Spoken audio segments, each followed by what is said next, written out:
What's good, YouTube? The Truth here, and I'm back with another video. If you're new to the channel, make sure you subscribe, like the video, and we're gonna be back with content daily. Now for today, man, we're gonna be talking about a good ass fight that was yesterday. No, I'm not talking about the YouTubers. Shout out to them. I'll make another video on that. But I'm talking about Tszyu versus Mendoza. Now, I gotta give Tszyu credit. A lot of times when there's boxers who have very famous dads, they have dads that have accomplished a lot, you know, Hall of Famers in the sport, 9 times out of 10, or so far, it's been like 10 times out of 10, they're just gonna end up trash. They're just not gonna live up to their father. They're not gonna be legends themselves. They're just gonna be average. Now, Tszyu is one of the few. I have my eyes on Vargas, one of Vargas's the youngest son. I have a feeling he's gonna be doing very good too.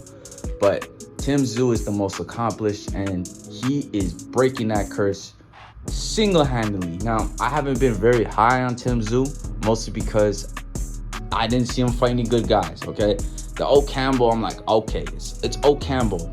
Spence beat him in 1 round too, so it's like, you know, people only said something because Fondora had like a whole war with him, but other than that, like, Campbell, like, he's not good. Let's be honest, he's not good. And Tony Harrison, he ain't been the same since Mel knocked him out. It is what it is. He had another fight after Mel, and he didn't look that good, man. He just didn't look good.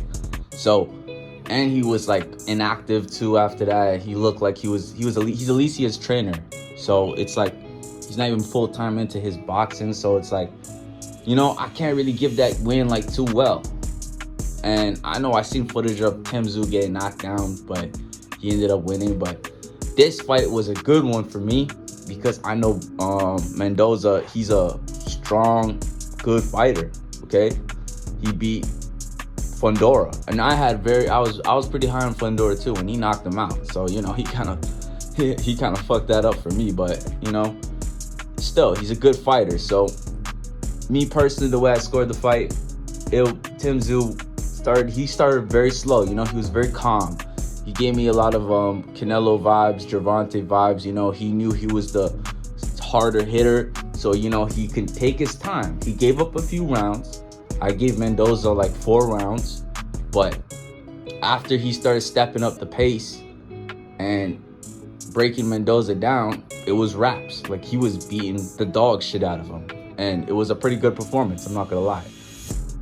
He got hit with some shots, and nothing happened. Mendoza's a hard hitter. He hit him, no stanky leg, no nothing.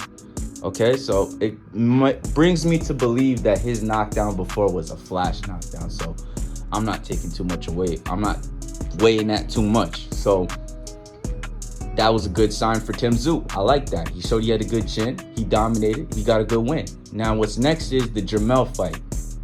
Do I believe he beats Jamel? If you asked me this a year ago, I would have said hell no. Mel's gonna knock him out. But the cards are starting to roll in his favor. You see, Mel, he just blew up 2 weight classes. Okay, that's not the easiest to come right back down. And he didn't take too much of a beating, but like, he was getting hit. He got hurt a bit. He got hit a couple times by Canelo. So there's that. Also, he had a hand injury, but I believe he said it's okay now. And, you know, he fought Canelo too, but like, you never know if that's still being around. The 2 weight class going back down, that's gonna be a factor, because we saw what happened with Roy when he went down. It's like, it's never good. That's why I was super against the Canelo fight, because, you know, some people aren't gonna give Tszyu credit if Jamel comes down and fights him, because they're gonna be like, oh, he went down 2 weight classes. That's not good, man. He was drained, or like his body is like, it's going crazy, or something. Okay, this is gonna be an asterisk next to it. So right now, I believe it's a 50-50 fight, because I think Mel, I know his last performance looked like the dog is gone. I feel like the dog was just aware of his conditions and aware that he has other fights lined up and he didn't want to get hurt. So the dog just kind of settled down a bit, and I believe he'll come back out when he knows the playing field is fair and he has a good shot at winning. which Tim Tszyu. So that's my thoughts on that. If I still had to pick a winner, it's so tough, man. But right now, just by like 1%, it's higher than Jermell. I would pick Tim Tszyu. Okay? I would pick Tim Tszyu. But it's like by 1%. There's still, I don't know. It's tough to say, but all the momentum's on Tim Tszyu's side right now. Like the hype, the way he's been progressing through his fights, getting better, like the more experience that he's getting against top competition. Like, let's say it doesn't happen next, he should fight Lubin or someone else. Like, that's just gonna, if he beats Lubin, that puts him over the top. Then I have to pick him over Jermell. But as of right now, I have him up by 1%. He's a good fighter. I liked watching him, and hopefully that Mel fight gets made. But let me know in the comments who you guys got winning, Jermell or Tim Tszyu. Anyways, that's it for today's video. Make sure you like, comment, and subscribe, and I'll catch you on the next one. Peace.